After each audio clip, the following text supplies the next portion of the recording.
como habíamos ofrecido en plataforma, a nuestra querida amiga Natalie Morillo, asambleísta de ADN. Querida Natalie, qué gusto de saludarte a los tiempos. Sé que has estado en diferentes horarios, no habíamos tenido la oportunidad. Gracias por recibir siempre a I99, a FM y TV, acá, I99 Media. Natalie, comenté hace un momento, y lo comentaba, de algunos temas, ¿no? Y creo que el principal, porque quieren tirar, o sea, tiraron la pelotita y escondieron la mano, pero como ya los conocemos con el tema de la ley de comunicación. No, salió diciendo, después de que dijo el dueño de ese partido y uno de sus allegados, que sí que hay que hacer una ley, que no puede ser posible, el otro casi habló de estatizar los medios de comunicación. No lo tenemos en la agenda, no hemos hablado del tema, pero no te dicen que no, Natalie. Porque si ves lo que te estoy diciendo, hablan, no está en agenda, no lo hemos conversado, pero ya lo dijo el dueño, pues ellos hacen lo que dice el dueño del partido y se les salió, que eso para mí no es nada normal, porque ellos actúan, siempre han actuado de esta forma, lanzan una bola de humo para que la gente la siga, ya lo pasamos una vez. Quisiera que me des tu impresión para comenzar el diálogo aquí en I99. Buenos días, Natalie Morillo, asambleísta de ADN. Queridos colegas de I99, qué gusto poder estar con ustedes esta mañana. Gracias por la invitación. Buenos días a toda la audiencia que nos ve y nos escucha a través de todas las plataformas de este medio tan importante.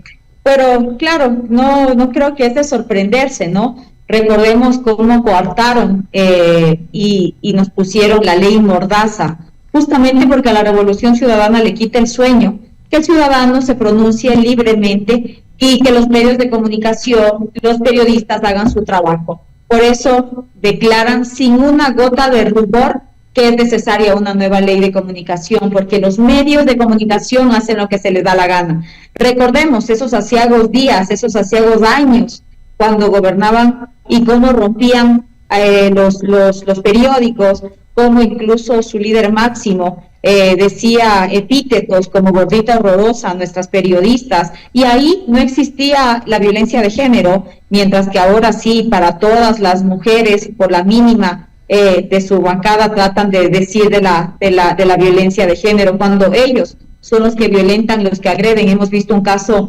inédito también, justamente con el alcalde de Guayaquil, con nuestra compañera de bancada, Lucía Jaramillo, quien incluso siguiendo supuestamente las disculpas públicas, mediante un acróstico le vuelve a decir la agresión por la cual fue sentenciado. Pero bueno, ¿qué se puede esperar de ellos si él ha dicho que es un Correa chiquito?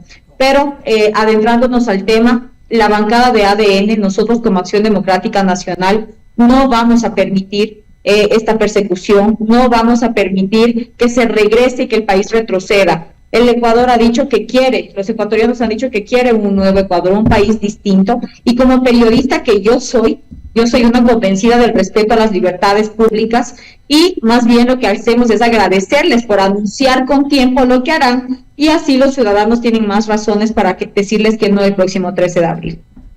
Perfecto, está clarísimo, tenemos el tema. Ustedes tienen mayoría en la próxima asamblea, me refiero, los que sabemos no tienen mayoría porque están a un voto, y habrá que buscar, para hacer eso necesitas un entramado y un tinglado. Ya todos sabemos cómo se hizo. Tenemos los ejemplos de Nicaragua y de Venezuela y de Cuba. Con el favor de Dios pudimos salir del 1. Todos los que estamos aquí luchamos contra eso, ¿ya? Porque se es libre o no se es libre. De ahí, eso es otra cosa. Me alegro que lo comentes así. También lo comenté a primera hora, Natalie, y dije yo, como Eduardo Mendoza Paladín, es mi criterio respecto a lo que el presidente de la República envía al legislativo para que puedan venir fuerzas extranjeras, y enseguidita saltan los de siempre, ¿no? Esto no se trata de los Estados Unidos, como decíamos hace un ratito. Pueden venir chilenos, pueden venir colombianos, italianos, rusos, israelitas, holandeses, ingleses, de donde quieran, para ayudar. Pues si se trata de ayudar, el problema no es de un problema pequeño, de un grupito, es un problema nacional, es un tema de es como una transnacional del mal, la delincuencia organizada. Sin embargo, no que contra la soberanía, yo ya dije mi criterio sobre la soberanía, te lo reitero. La soberanía realmente es cuando un hombre tiene para comer, para pagar sus gastos, para poder ayudar junto con su mujer o él solo a la alimentación, educación, y tiene para poder hacer lo normal. Esa es la verdadera soberanía. No me vengan con el cuento de que estos no son bases, no estamos hablando de bases, estamos hablando sencillamente de personal que puede entrar y salir cuando quieran coger un delincuente, porque el otro problema es que se puede filtrar información aquí, pues. Ya no hemos visto de esos 10.000 y hemos leído 10.000 veces al respecto, pero la necedad sigue, Natalie Morillo. Qué cosa, ¿no? Así es, Eduardo, como bien lo has mencionado, lamentablemente se dice con esta falsa narrativa como la que están acostumbrados ellos a tener y hacerle confundir a la ciudadanía. Hay que superar justamente estos miedos, estos falsos miedos creados por falsas narrativas de la soberanía. El mundo entero, Eduardo, se articula en nuevas formas de cooperación internacional de manera práctica y con una visión de futuro. Y eso es lo que el presidente de la República está tratando de hacer. Recordemos incluso que el año anterior se pidió la reforma al artículo 5 de la Constitución justamente para volverle a abrir las puertas a las bases militares extranjeras. La Corte Constitucional lo aprobó, la Corte Constitucional lo avaló, en octubre pasó a la Asamblea Nacional, se creó la comisión ocasional, yo soy parte de esta comisión, en diciembre tenía que realizarse el primer debate, y en este momento es 20 de febrero, Eduardo, y todavía no se ha realizado el primer debate. Para la presidenta de la Asamblea es más importante llamar para decretar el día, para decir que la ley del día de la carne, en lugar de preocuparse por un tema que necesitamos como ciudadanos, que es el tema de la seguridad. Y sigue estancado. Y aquí creo que la única soberanía que necesitamos es la expresión de todos los ecuatorianos en las urnas para saber si es que están o no están de acuerdo con traer las bases militares extranjeras. Pero como el presidente de la República ha evidenciado, y creo que todos los ciudadanos también hemos visto que realmente en la Asamblea no existe una voluntad política para ponerse la camiseta del Ecuador, vemos cómo están poniendo estas trabas, son una piedra en el zapato. En un tema tan crucial como la seguridad, no pueden existir dudas, Eduardo, ni titubeos. Ayer su líder máximo, el expresidente, sale a decir que esto no se puede realizar, y claro, toda la bancada retrocede, se suspende el debate. Entonces, primero salen algunos asambleístas de su bancada a decir que sí, luego que no, luego se suspende. Entonces, estamos evidenciando que no les interesa el país, lo que les interesa es sus intereses, están buscando más bien todas las herramientas en este momento que puedan utilizar como campaña electoral en contra del presidente de la República, quien es un hombre que ha demostrado que realmente lo único que quiere es sacar adelante al país. Y ayer, una vez más, la Revolución Ciudadana demostró una obediencia ciega a su líder supremo, quien, como lo dije, desde Bélgica emitió órdenes y fueron atacadas de inmediato. Se escondieron para evitar debatir nuestra solicitud como Acción Democrática Nacional sobre la cooperación internacional en un tema tan esencial como es la seguridad, en esta lucha contra el crimen organizado transnacional que afecta a nuestro país, y su ideología y su verticalidad va en contra de toda razón. Solo para pasarle a Javier Segarra y darle la razón, querida Natalie, no se puede manejar un país y menos una asamblea a base de telefonazos, con todo respeto. Yo sé que no solo él, hay muchos líderes que quieren, pero para eso se habla previamente, no se pueden hacer las cosas así. Se supone que los asambleístas son deliberantes, no obedientes. Nada más. Javier Segarra. Gracias, Eduardo. Gracias. ¿Cómo le va? Buenos días, un gusto saludarla. Créame que esta nueva democracia que ha vivido el país desde 1979 refleja solamente una sola cosa: es que los intereses partidistas y políticos han estado por encima de los intereses de los ecuatorianos, que es una frase que es muy cansina pero real. Ahora, ¿necesita el presidente de la Asamblea para poder pedir la colaboración de los países en el tema de inseguridad o no?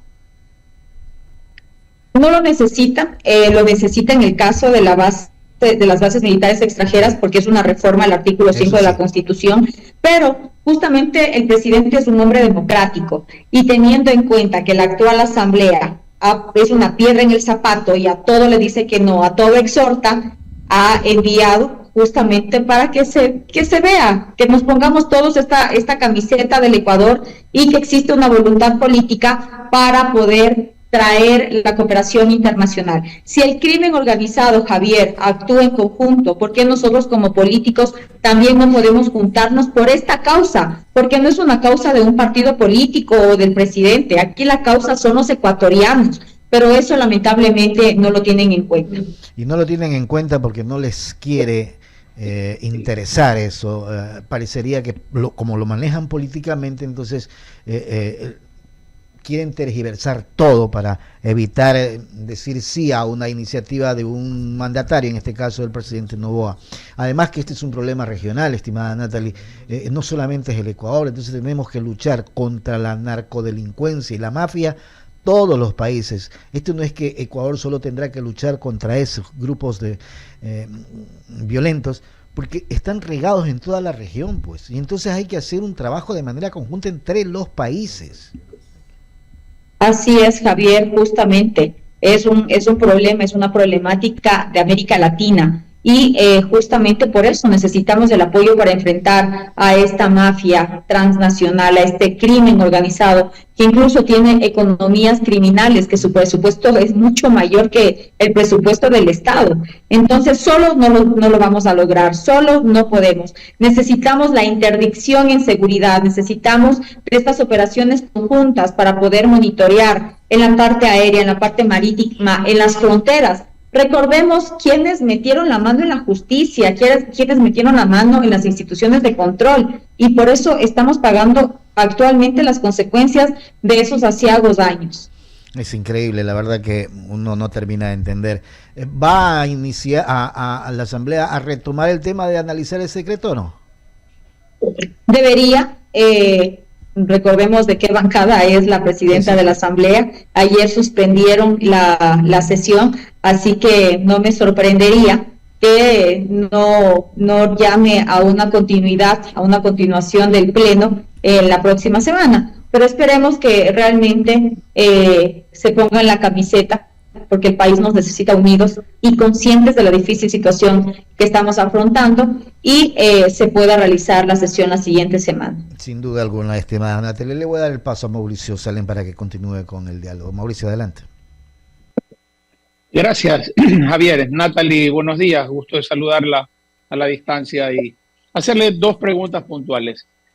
No sé si ya lo abordó hace un momento o quedó algo en el tintero, pero ¿necesita realmente una ley o una autorización de la Asamblea para poder tener esta coordinación multinacional para combatir al narcotráfico? Ya hemos visto que han habido colaboraciones de gobiernos, incluso en los Estados Unidos, en algún momento hasta un tema con Rusia, con el tema de armamentos.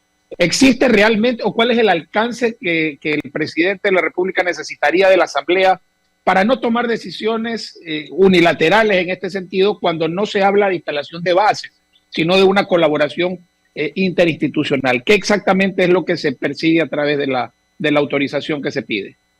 Gracias, Mauricio. Bueno, lo que nosotros estamos exigiendo es el pronunciamiento de la Asamblea Nacional para permitir el ingreso justamente de fuerzas especiales de países aliados, para que puedan ayudar a nuestras Fuerzas Armadas y a la Policía Nacional con inteligencia, contrainteligencia, tecnología, investigación, porque ya no tenemos tiempo para estos debates estériles, y cada día sin esta decisión es un día ganado para el narcotráfico y para el crimen organizado. Por eso es que nosotros hemos pedido que la Asamblea Nacional se pronuncie y mediante una resolución pues apoye el tema de la cooperación internacional, porque es justamente lo que necesitamos, una respuesta para poder tener países aliados mediante la cooperación internacional y poder enfrentar a estos grupos delincuenciales que están azotando en las calles y permeando también en algunas instituciones de control.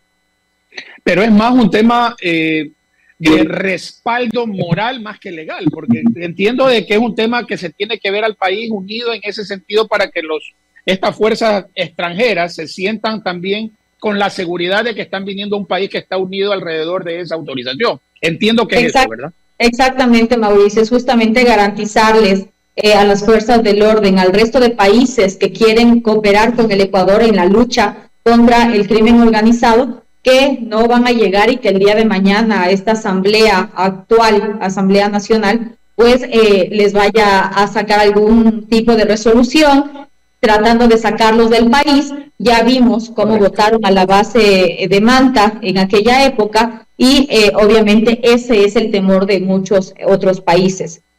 Queda claro y espero que como ecuatoriano exista ese espíritu de cuerpo ahí sí positivo en función del respaldo y la defensa del ciudadano, que es el que sufre día a día porque no tiene la posibilidad de estar perseguido por guardaespaldas, edecanes, etcétera, que hoy algunas autoridades que se oponen a esto evidentemente lo tienen y no sienten esa necesidad.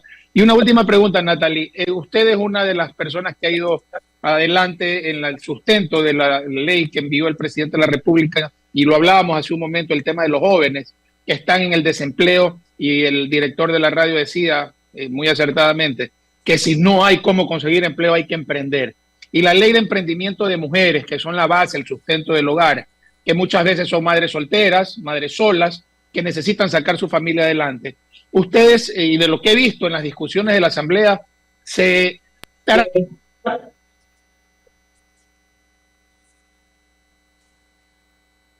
Mauricio, volvemos, Natalie, vengamos al estudio. Vamos, Cecilia. ¿Qué es lo que se ha distorsionado de la ley original que podría hacer que el presidente de la República piense en vetarla, que es lo que ayer anunciaban algunas de las legisladoras como Gabriela Molina y, si no me equivoco, Margarita Arotingo de la Revolución Ciudadana?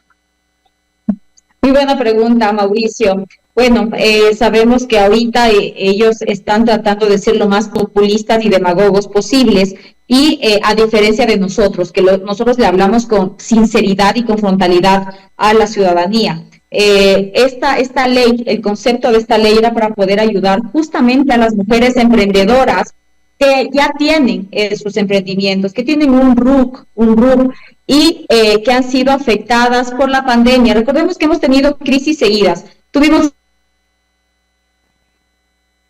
de familias, tuvimos también un tema de la crisis energética que acabamos de pasar el año anterior y además la crisis de inseguridad. Para todas estas mujeres emprendedoras que han sido víctimas de estas tres crisis que estoy mencionando, era esta ley para poderles dar un sustento, para poderles dar un respiro y justamente a estas mujeres.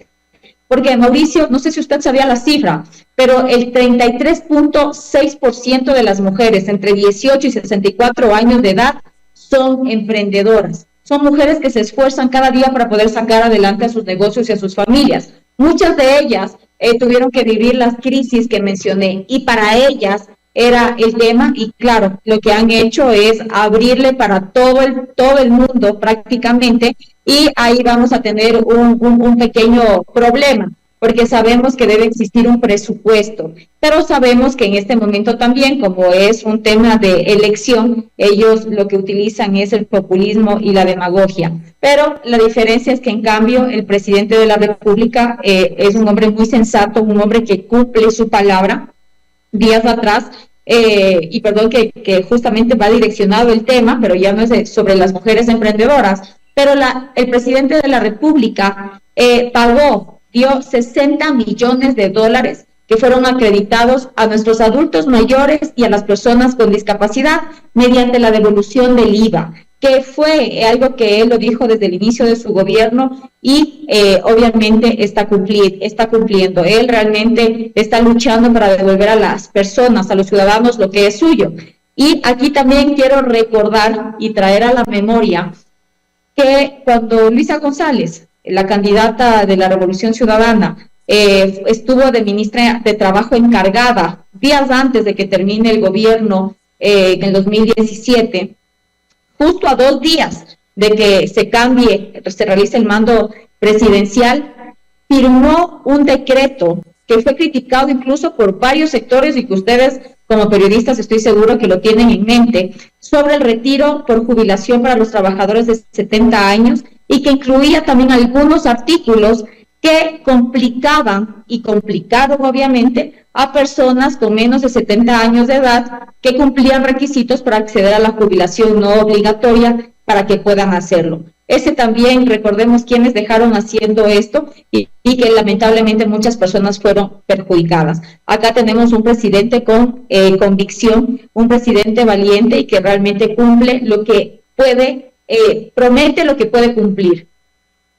Gracias, Natalie. Exactamente, y ese ha sido el accionar muchas veces, de coger, modificar las leyes que se envían para devolverlas todas alteradas de forma que no se puedan cumplir y no haya otro camino que vetarla parcial o totalmente y después decir, ahí está, él es la persona que no quiere. Es un modus operandi que tenemos que sacarlo a la luz, porque si no vamos a seguir en este cacería del gato y del ratón y no vamos a resolver los reales problemas que tiene el Ecuador. Muchísimas gracias, Natalie, por su intervención. Doy paso a cabina para concluir con la entrevista y agradecerle su tiempo. Gracias, Mauricio, un gusto. Asambleísta, ¿cómo está? Buenos días. Bueno, primero gracias por la apertura siempre a conversar. Para culminar la entrevista solo quiero hacer una pregunta. Estábamos hablando del desempleo, esta cifra que incrementa día con día. Tenemos una situación bastante crítica porque la economía está deprimida, la tasa de desempleo se ha incrementado mucho el último año y aparte tenemos pues por parte de Estados Unidos el retorno de algunos migrantes ecuatorianos que seguramente van a aumentar la tasa de desempleo. ¿Qué medidas está tomando el legislativo y en caso de ser reelecto el presidente, el ejecutivo para mitigar este problema? Bueno, gracias por la pregunta. Nosotros en nuestras propuestas, en nuestro plan de gobierno están justamente reformas económicas para poder atraer la inversión extranjera y así poder tener empleo para nuestros ciudadanos, para nuestros jóvenes y para nuestros adultos también. Necesitamos cambiar ese código laboral que es un código caduco que no presenta alternativas ni opciones de trabajo ni para los jóvenes ni para las personas adultas.